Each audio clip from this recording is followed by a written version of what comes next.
लोकां दो दो यार बनाए किसे उफ ना कीती हाय असा इको यार बनाया ते रोला पै गया।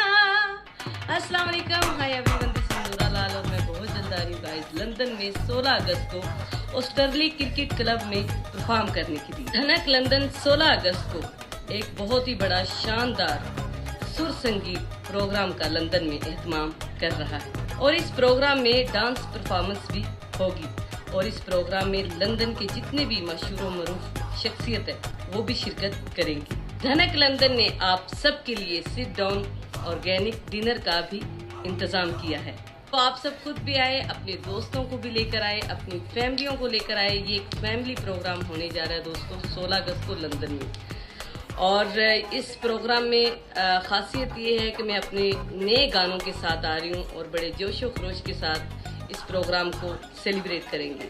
मिलते हैं 16 अगस्त को लंदन में। अल्लाह हाफिज।